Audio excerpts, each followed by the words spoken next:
Avesso. Oferecimento. Conheça o novo Mitsubishi Lancer no showroom da Intercar, Avenida dos Holandeses. Novo Mundo. Novo Mundo é precinho, é parcelinha, é prazão. Novo Mundo é paixão pelo Maranhão. Entrevista cara a cara. Verdade. Opinião. Ponto de vista. Debate. Palavra. Ideias. Avesso.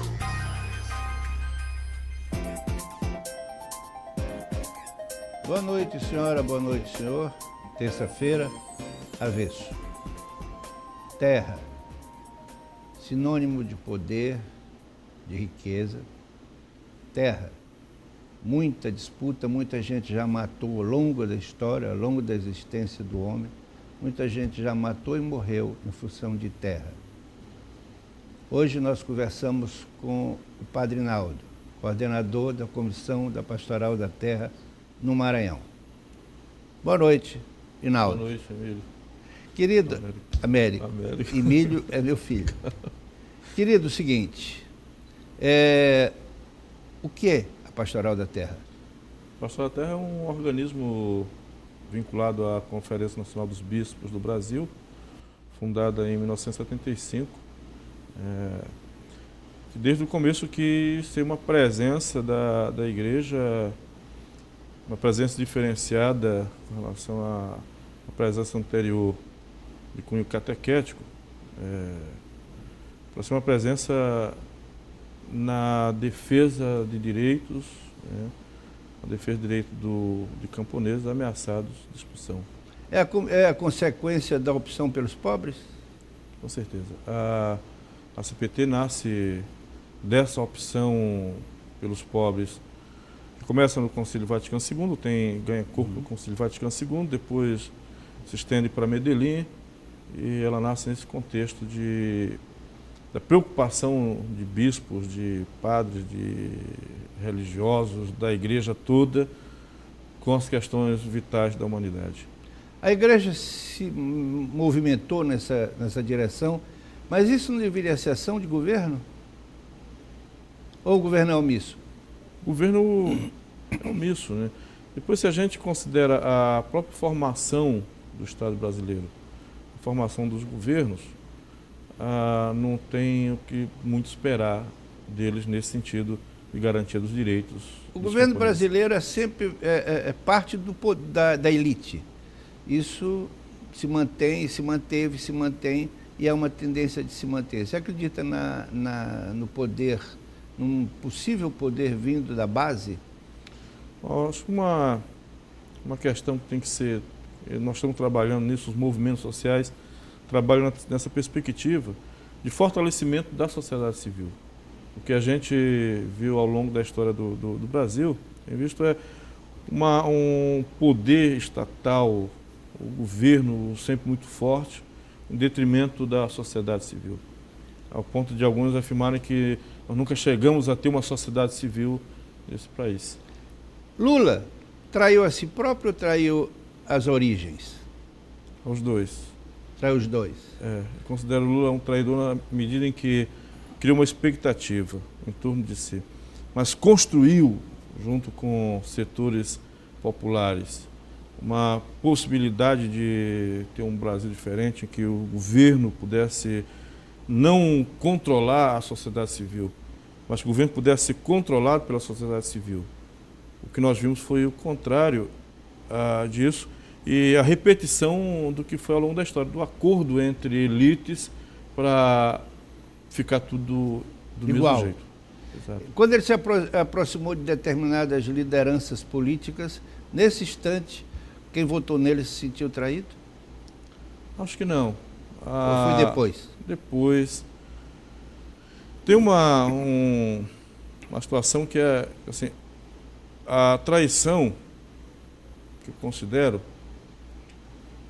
deu em função daquilo que foi construído, perspectiva de reforma agrária, reforma urbana, reforma política, e ele, por conta das alianças que estabeleceu, e essas alianças foram estabelecidas porque houve uma mudança de perspectiva. O que se construiu nos anos 70, nos anos 80, e que Lula, de certa forma, sintetizou tudo isso, era a proposta de uma sociedade forte, uma sociedade civil forte, um projeto de sociedade. Lula, e não foi agora em 2002, é anterior, ele fez uma opção, juntamente com um grupo do PT, fez uma opção em um projeto de governo. Por isso as alianças, ele justifica até hoje, eram necessárias para ele chegar à presidência, para ocupar o governo. Sim, mas para ocupar o governo para fazer as promessas que ele, no correr de 20 anos, vinha fazendo e vinha brigando por elas. Pois é, mas parece que ele mesmo reconhece que as alianças que ele fez impossibilitaram a realização daquele projeto de sociedade. As alianças foram com as oligarquias que dominaram esse país desde sempre. E Dilma? Dilma tem uma característica, apesar de seguir a linha da política macroeconômica, do desenvolvimentismo, mas tem uma diferença com relação a Lula. Dilma lutou, foi para a guerrilha, pensou a revolução, discutiu, foi presa, torturada, tudo isso. Então, Lula foi desde sempre um negociador, né? Nós o conhecemos no sindicato e sempre se afirmou como um exímio negociador, né?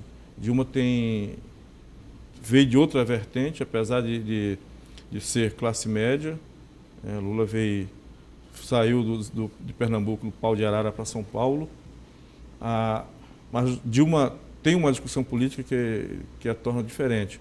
Apesar de, na política macro, ela continua seguindo a linha do Lula. Isso. O governo é omisso no grito da terra? É omisso no grito da terra, com certeza. Ele é omisso por implicação de ligações políticas ou ele é omisso pela impossibilidade de atender?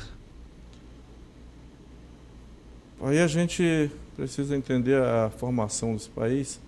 Quem desbravou aí parte do poder foram latifundiários, né?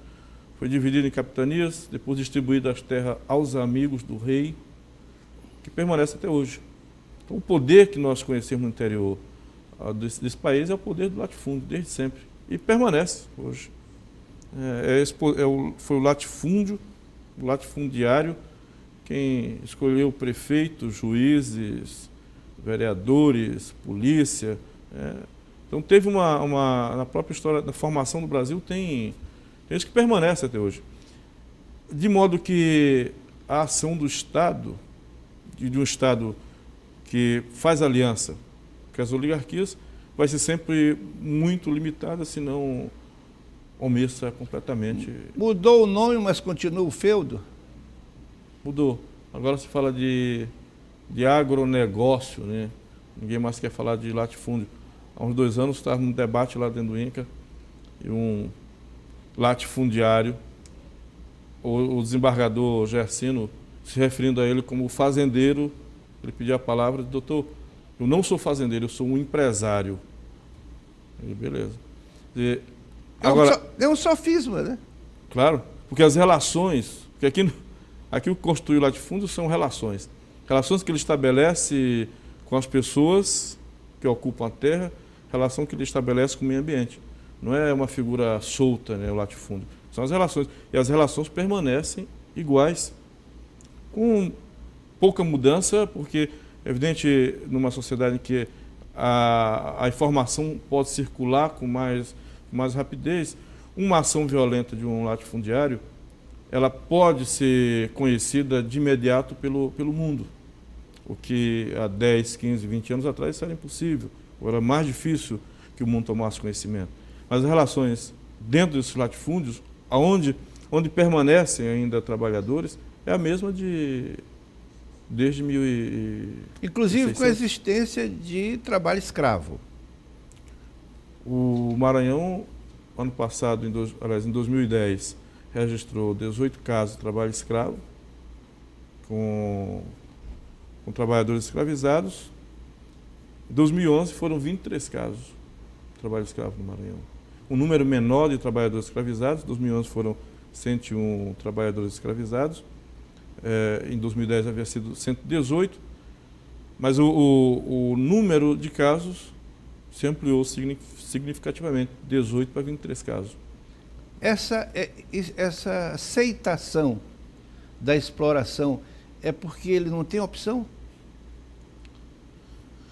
O trabalho escravo no Maranhão, quer dizer, são 23 casos no Maranhão, 101 trabalhadores em 2011, mas os casos do Brasil, a presença de maranhenses é muito forte.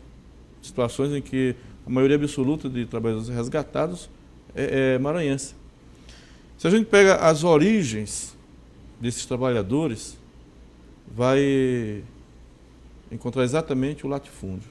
São trabalhadores de áreas com a terra extremamente concentrada. Isso os obriga a sair, a submeter a essa forma de exploração. Mas o governo do Estado, não só o atual, mas os anteriores, eles falam muito em doação de glebas, de terrenos. Isso existe? Resolve ou não resolve? O senhor responde no próximo bloco.